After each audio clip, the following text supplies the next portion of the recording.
Okay, welcome. This is another sermon unscripted where I read a passage for the upcoming lectionary for the upcoming Sunday, read it on the spot, and then try to give first responses, first reactions about what a sermon could be about for that. We'll look at some of the original languages and we'll see what happens, but I hope you're doing well, all right? So let's shift on over to it. Here we go. We are at the third Sunday after Epiphany. Oh, wait, it's not showing. Here we go.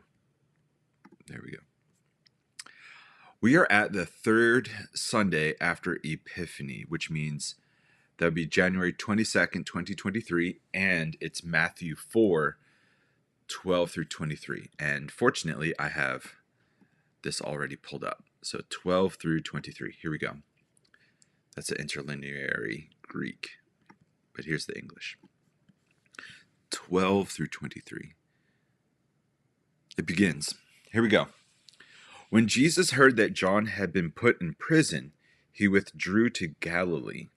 Leaving Nazareth, he went and lived in Capernaum, which was by the lake in the area of Zebulun and Naphtali, to fulfill what was said through the prophet Isaiah. Land of Zebulun and land of Naphtali, the way of the sea beyond the Jordan, Galilee of the Gentiles. The people living in darkness have seen a great light. On those living in the land of the shadow of death, a light has dawned. From that time on, Jesus began to preach, "Repent, for the kingdom of heaven has come near."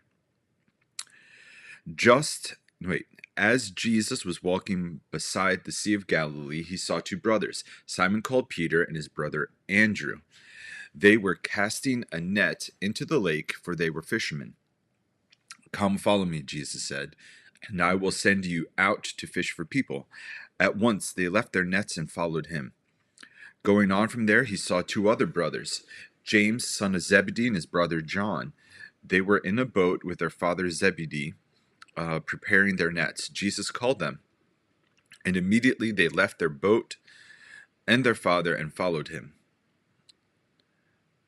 Jesus went throughout Galilee, teaching in their synagogues, proclaiming the good news of the kingdom, and healing every disease and sickness among the people. Let's just read the next bit anyways. News about him spread all over Syria, and people brought to him all who were ill with various diseases, those suffering severe pain, the demon-possessed, those having seizures, and the paralyzed, and he healed them. Large crowds from Galilee, the Decapolis, Jerusalem, Judea, and the region across the Jordan followed him. Okay. It's an interesting passage. This is from early on in Jesus' ministry, and it's right after, at least in Matthew, immediately after he has some time in the desert where Satan tempts him. Okay. Well, what are the first things to notice? "Repent, for the kingdom of heaven has come near" is the opening words out of Jesus' mouth. Now, being a word nerd, I love to do that. That's verse 17. Let's look at it in the Greek. So it says, "From that time, Jesus began to proclaim and to say, 'Repent, for the kingdom of heaven has drawn near.'" Well, kingdom is that word basileia, right there. That actually does mean kingdom. But I like this, metanoite. So that's usually translated as repent. But here's the fascinating thing. The word repent, we more get it from the Latin translation of the Bible, which in this sense, I think it used the word penitere or something, which has to do with penance or being punished. And so to punish yourself, for the kingdom of heaven is drawn near, for many people, that's how they actually interpret that word, repent. But if we click on it, these all translate it here as repent, but that's not what the word means. It actually means to change one's mind or purpose here, to change the inner man, still has a heavy emphasis on repent. But let me grab something.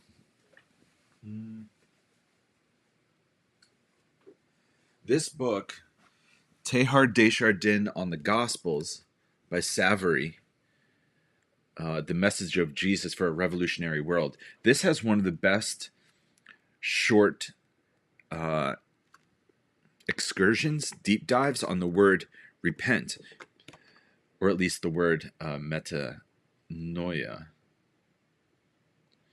And the word actually can mean a number of things.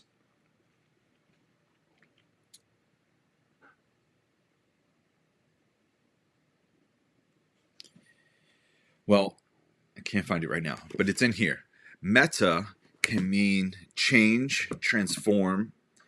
After can even mean elevate or even evolve. So the word more has to do with think about how you're thinking. What kind of thinking happens after your current thinking? Can you evolve your thinking? Can you transform your thinking? Renew your thinking? So really, this passage maybe shouldn't exactly say, repent, for the kingdom of heaven has drawn near. It could say, rethink everything. The kingdom of heaven has come near. Or reconsider everything. Change the way you think about everything. The kingdom of heaven has come near. Whereas I guess before that, everyone thought that the kingdom of heaven was at a distance. Here, the opening word out of Jesus' mouth is rethink everything. That's such a better translation in my estimation. It doesn't carry some of the baggage about penance or punishment or repunishing yourself. Punish yourself. God's coming close. That's what Adam and Eve's mistake was. They punished themselves. They ran into the bushes when God was drawing close. But actually, that would have been the perfect fix. Anyways. Okay, so right after that, Jesus then calls two brothers, Simon and his brother Andrew, and then James and his brother John. So 4 people immediately start. And there seems to be a connection, because then Jesus starts proclaiming the good news of the kingdom and healing every disease and sickness. And then it says in verse 24, people with various diseases, those suffering severe pain, demon-possessed, those having seizures, and the paralyzed, and he healed them. Apparently, when the kingdom of heaven comes near, it's not a matter of punishment, it's a matter of healing. Reconsider everything. This kingdom is about healing, not punishment or exclusion. Okay. So, let's think. What is the conflict, and what is the invitation, and what could a potential sermon title be? Well, a conflict, a potential conflict could be our attachment to the old understanding of the kingdom. Our attachment to the way we previously thought that when God comes close, it's a matter of punishment. So you better punish yourself first before he punishes you. The conflict might be learning how to give up that interpretation of the kingdom drawing near, which maybe is why Jesus shows up and immediately is like, rethink everything. The kingdom of heaven is coming near, and it's a matter of healing, not punishment.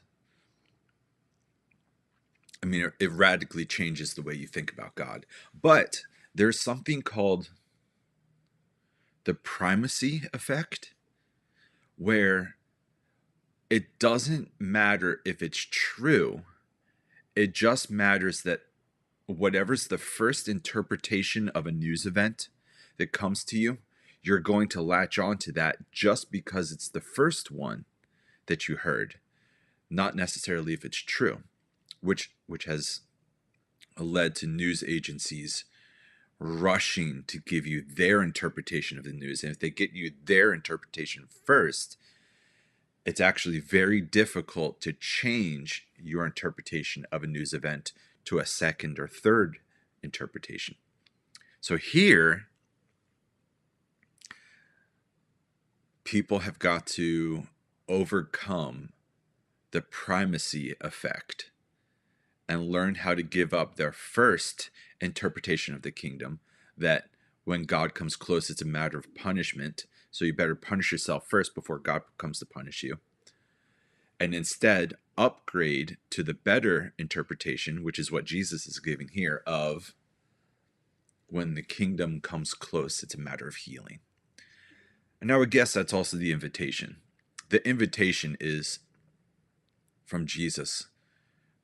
Come, follow me.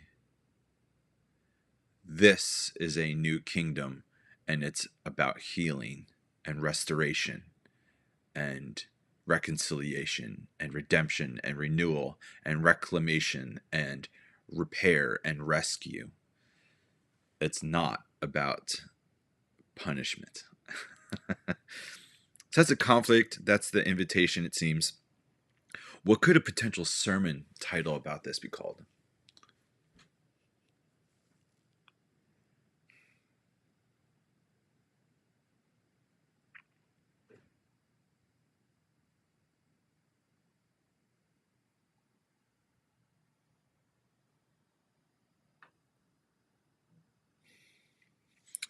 I want to use the phrase reconsidering everything somehow, or at least that's what I would want to do. Reconsidering the kingdom. That might be it. Maybe even the title could be, It's Time to Reconsider the Kingdom of Heaven. That would be my title. All right. So this was sermon unscripted. I hope that you found it interesting. And we read Matthew chapter 4, verses 13 to, I think we did to 25. And I enjoyed this. So thank you so much. And I hope you have a wonderful weekend and rest of the week and all that jazz. All right. So grace and peace. All right. Cheers.